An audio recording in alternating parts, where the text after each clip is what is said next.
Welcome to our series, Small Seeds. For the next few weeks, we're going to be discussing some of the parables that Jesus told. Now remember, these are stories about everyday life, but with a plot twist, something to surprise or shock the audience that's listening. And this is to help us focus on a single idea or a question to think about. The purpose of the parables is to help us recognize what it means to be part of what I call God's economy. It's what life looks like when God sets the standards, something that inspires us into action to make the kingdom of love and justice visible, tangible to those around us, the people that we interact with every single day. And this may make people uncomfortable, maybe even make ourselves uncomfortable. Do you know the reason for that? Well, we live in a dominant narrative that exists in opposition to Jesus' counter-narrative that is described in all of his parables. The dominant narrative in the U.S. is one of competition at the expense of anyone who gets in our way. It's what Brooks Harrington called a zero-sum game of winners and losers. Yet Jesus' counter-narrative throws a wrench into this mix because it's a narrative of mercy. He flips this model of competition on its head by describing the last will be first and the first will be last, which is in Matthew 20:16. So what does this mercy look like in action? Let's talk about the parable of the soils. Most who teach on this parable, they focus on the sower, for obvious reasons, because the sower typically is portrayed as Jesus or God himself. And basically, the merciful sower throws his seed everywhere, not only on the ground that's really ready to grow things, the good soil, but also on the ground that's a bit sketchy. It could be rocky, or have a bunch of weeds that choke off the rest of the plants, or it could be soil that's so hard, nothing is going to grow in it.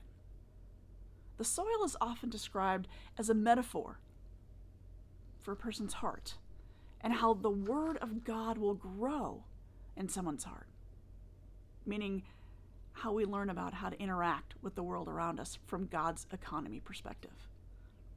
And this results in the kingdom of heaven, or God's economy, growing as well. In the dominant narrative, we often assume that only a chosen few will actually have this fertile soil that will flourish in God's economy. It's assumed that those who have rocky hearts, or hard hearts, or weedy hearts will not be a part of God's economy. But let me read to you from the parable of Luke 8:8. I'm reading from the translation message because I want to make this a little bit more story-like and a little bit easier to understand. So, the story of the soil. As they went from town to town, a lot of people joined in and traveled along. He addressed them using this story. A farmer went out to sow his seed. Some of it fell on the road. It was tramped down and birds ate it. Other seed fell on the gravel. It sprouted but withered because it didn't have good roots. Other seed fell on the weeds, and the weeds grew up and strangled it. And other seed fell in the rich earth, and it produced a bumper crop. Jesus says, "Are you listening to this? Really listening?" And his disciples asked, "Why did you tell this story?" Jesus said, "You've been given insight into God's kingdom," right? God's economy. You know how it works. There are others who need stories, but even with stories, some of them aren't going to get it. Their eyes are open, but they don't see a thing. Their ears are open, but they don't hear a thing. This story is about some of those people. The seed is the word of God. The seeds on the road are those who hear the word, but no sooner do they hear it than the devil snatches it from them so they won't believe and be saved. The seeds in the gravel are those who hear with enthusiasm, but the enthusiasm doesn't go very deep. It's only another fad, and the moment there's trouble, it's gone.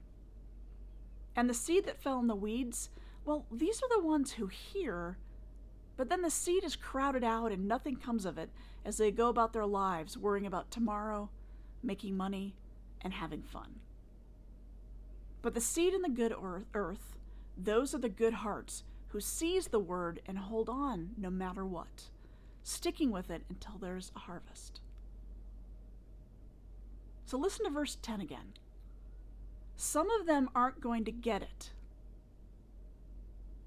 So if Jesus' counter-narrative flips some things, what if those who normally are the winners are the ones who miss what is most important about living well in God's economy?